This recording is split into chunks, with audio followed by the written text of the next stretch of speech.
brothers and sisters in Islam, of the most fundamental of all fundamentals of our religion is that the purpose of this life is to save ourselves from the punishment of the akhirah and to enter into Jannat of Allah subhanahu wa ta'ala. As Allah Himself says in the Quran, فَمَنْ زُحْزِحَ عَنِ النَّارِ وَأُدْخِلَ الْجَنَّةَ فَقَدْ فَازَ. Whoever manages to save himself from the fire of hell and is caused to enter Jannah, that is the one that has truly achieved success.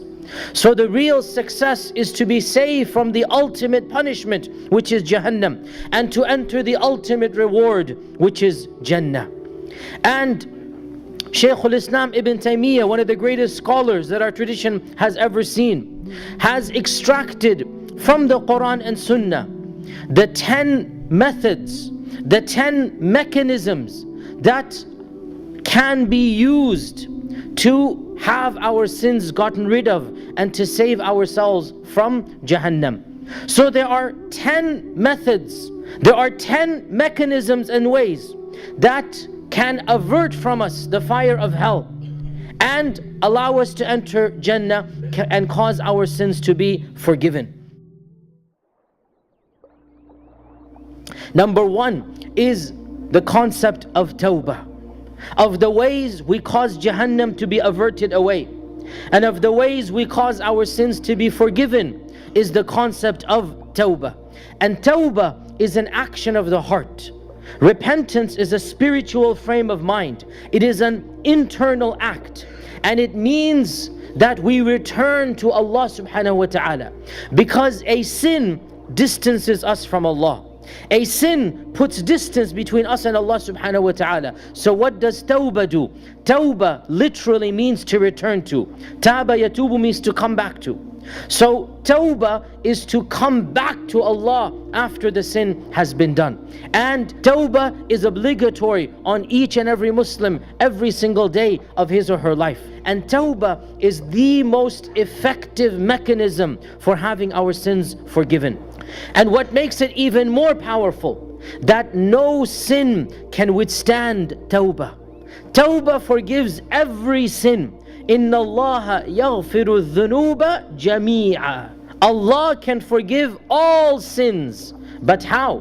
وَأَنِيبُوا إِلَىٰ رَبِّكُمْ وَأَسْلِمُوا لَهُ. Turn to your Lord, submit to Him through the concept of tawbah. And in fact, some of our scholars have said that the concept of tawbah is one of the wisdoms why Allah created us. Think about this. When the angels asked, why would you create an inferior species? Why would you create a species that is bloodthirsty, killing, going to war? Why would you do that? We are sinless. We don't commit any sins. We are perfect. We praise you constantly, day and night. We don't sleep. We don't get tired.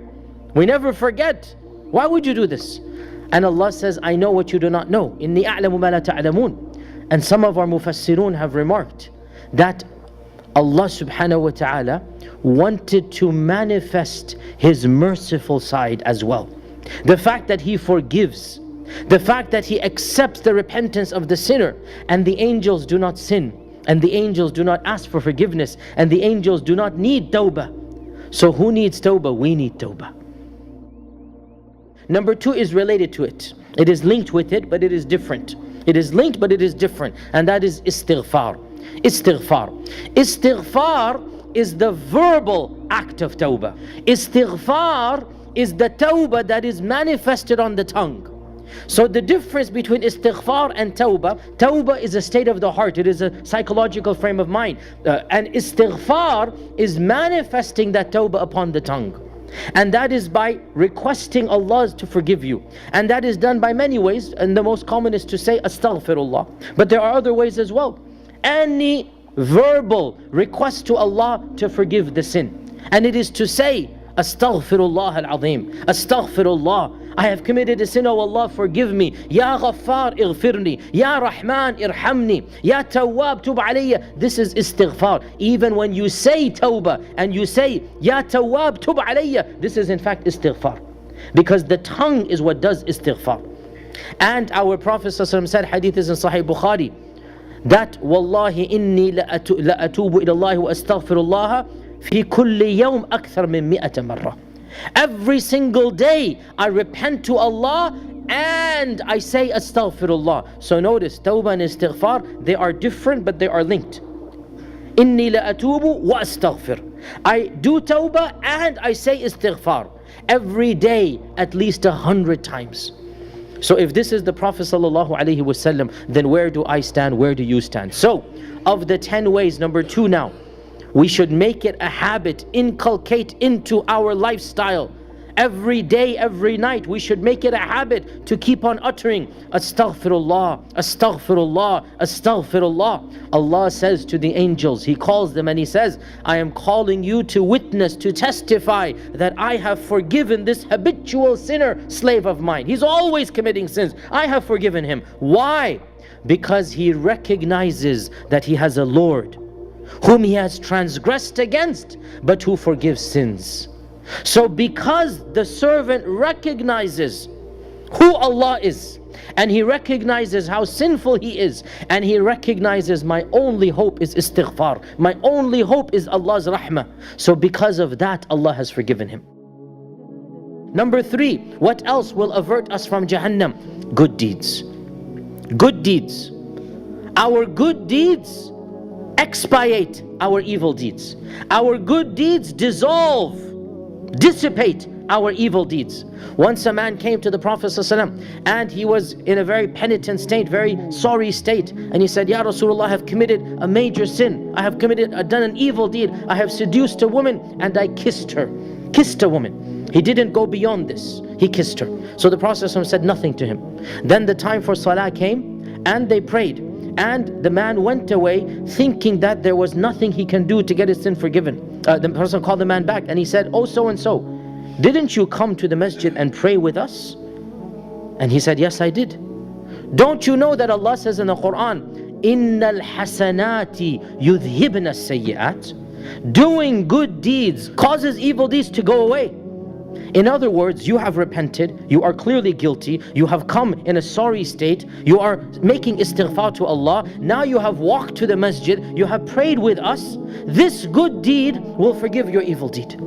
So hasanat yudhibna sayyi'at. And we all know when we do wudu, the evil deeds fall from our hands. When we pray, our Prophet ﷺ said, it is like the one who washes 5 times a day, he takes a bath, he takes a shower. Do you think anything will be left on him? They said no. So they said, this is the example of the one who prays 5 times a day, no sin is left on him. Ramadan to one Ramadan forgives everything in between. The Hajj causes you to come back as if your mother has given birth to you, as clean, as pure as a newborn baby. And on and on and on. Sadaqah brings about Allah's forgiveness. Sadaqah dissolves Allah's anger. Sadaqah causes Allah's anger to disappear. So every good deed causes some of your evil, some of your harm to dissipate away. So that's number 3. Number 4, the dua and istighfar of other believers for you. What else causes forgiveness? What else saves you from Jahannam? When other people make dua for you, especially by name, but even generic dua, because all believers are commanded by Allah to seek forgiveness for all other believers. وَالَّذِينَ جَاءُوا مِن بَعْدِهِمْ يَقُولُونَ رَبَّنَا اغْفِرْ لَنَا وَلِإِخْوَانِنَا الَّذِينَ سَبَقُونَا بِالْإِيمَانِ. A part of our culture, our Islamic culture, is we ask Allah, Allahumma ghfir lil mu'minina wal mu'minat wal muslimina wal muslimat al ahya'i minhum wal amwat. We ask Allah's forgiveness for all the believers. So our hope is when we go away, our hope is when we're gone, the people who ask Allah's forgiveness for all believers, some of it inshallah will come to us as well. We cannot rely on that, but it is a hope, and it is one of the ways of kafara, one of the ways of protection of Jahannam, and especially a dua by name. Especially a dua by name.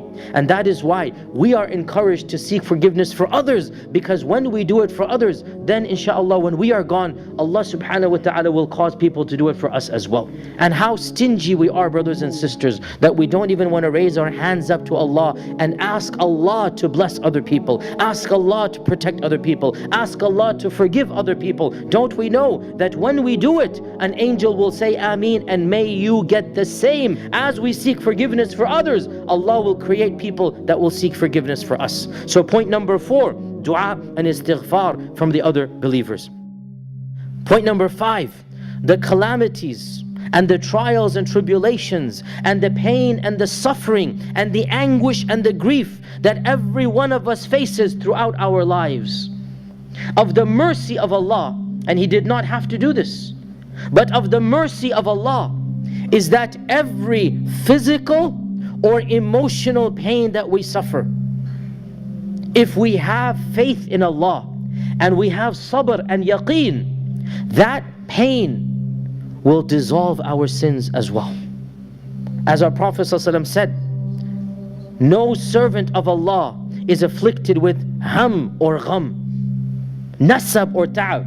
No suffering, nor anguish, nor anxiety, the pain of debt, the pain of family, the pain of suffering. Never is an abd afflicted with any anxiety, any pain, any anguish, any grief, except that Allah will make that pain and anxiety and grief a kafara for his sins. And that is why, brothers and sisters, when a believer is tested with pain and suffering, in fact, the believer at one level embraces it. Nobody wants to suffer. Nobody likes pain. But when the believer is tested, one side of him appreciates the testing. And he or she understands, Allah is testing me so that my sins may be forgiven and I may come on the day of judgment with no sins. So this is point number 5. Point number 6. And this is one that is not desirable. We don't want it. In fact, we seek refuge of Allah against it. But there will be people that this point and the next point will actually act as a factor to save them from Jahannam. So it is better than Jahannam, even though it is not good.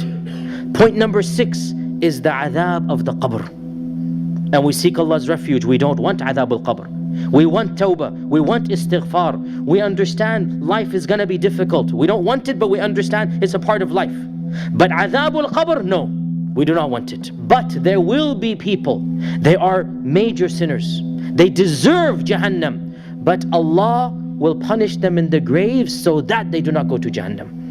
So the punishment of the grave will become their punishment, even though they do not know when they're being punished that is the case. And they think the next step is Jahannam. They think the next step is Jahannam. But the punishment of the grave will act as a kafara for the actual punishment of Jahannam. And of course the goal is to save ourselves from that punishment and the punishment of Jahannam. So this is point number 6. And point number 7, which is also something we want to avoid. We do not want this.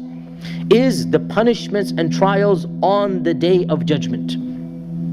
Because the day of judgment will not be easy, except for those whom Allah has made it easy for. Some of the Muslims, their sins are many. They deserve worse punishment, but Allah will use the suffering of Qiyamah to forgive them the suffering of Jahannam. Number 8 are the good deeds that are gifted to the deceased by the living. This also forgives our sins. The good deeds gifted by the living after we have gone away from this world. So a son of ours makes dua for us. A daughter reads Quran and gives it to us. A relative makes dua.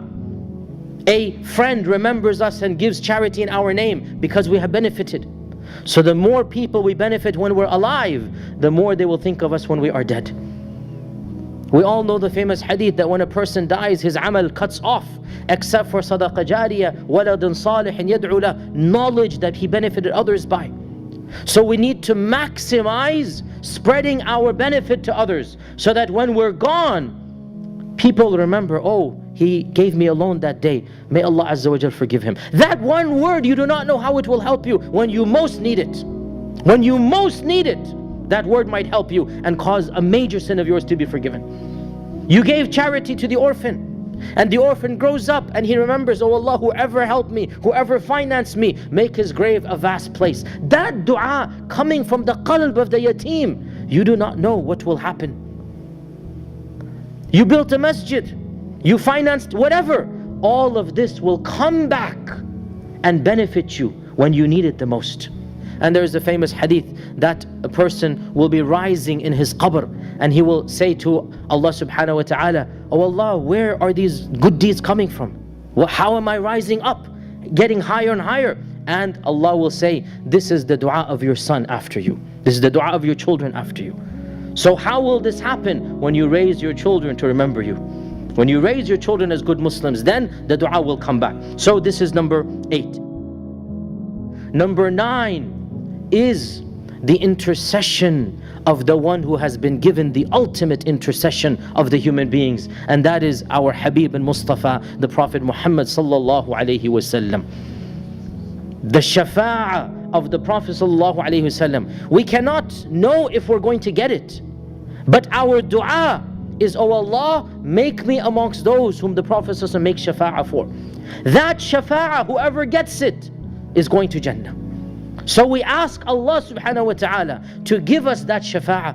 And after the adhan, what dua do we make? Allahumma rabba hadihi da'wati tamma was salat al-qa'imah ati Muhammadan al-wasilata wal-fadila wa ba'athhu maqaman mahmudan alladhi wa'adta. The maqam al-mahmud is the maqam of shafa'ah.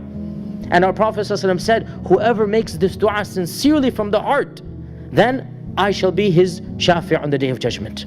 So that is why we make dua to Allah, that, oh Allah, make us of those whom the shafa'ah of the Prophet ﷺ reaches. This is number 9.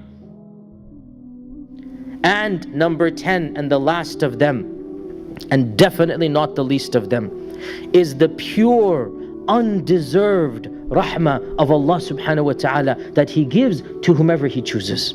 Because there will be many, many, many people beyond count who deserve Jahannam, but Allah's mercy, وَرَحْمَتِي وَسِعَتْ كُلَّ شَيْءٍ, Allah's mercy encompasses everything. Our Prophet ﷺ said, when Allah created the creation, He divided mercy into 100 parts, and one part He blessed this dunya in, and that is why people are merciful to another, and the mother animal will be merciful to its child. All the mercy of humanity, of the khalq, from the beginning of time up until the end of time, is one. And our Prophet ﷺ said, and Allah has stored 99 to use on Yawm al-Qiyamah. That is Allah's rahmah. We don't know who it will come to, but we ask Allah. We make dua to Allah, the pure rahmah of Allah. We don't deserve it. We haven't earned it, but Allah is Rahman, Allah is Rahim, Allah is the one who forgives, and Allah is the one who grants, even though we do not deserve it. All we can do is to strive, to try, to make dua to Allah subhanahu wa ta'ala. These are the 10 ways. May Allah subhanahu wa ta'ala make us of those who are saved from Jahannam and enter Jannah. Barakallahu li wa lakum fil Qur'an al-azim wa nafa'ani wa iyyakum bima fihi min ayati wa dhikr al-hakim. Aqulu ma tasma'un wa astaghfirullah al-azim li wa lakum wa li sa'il muslimin kulli dhanbin fastaghfiruhu innahu huwal ghafurur rahim.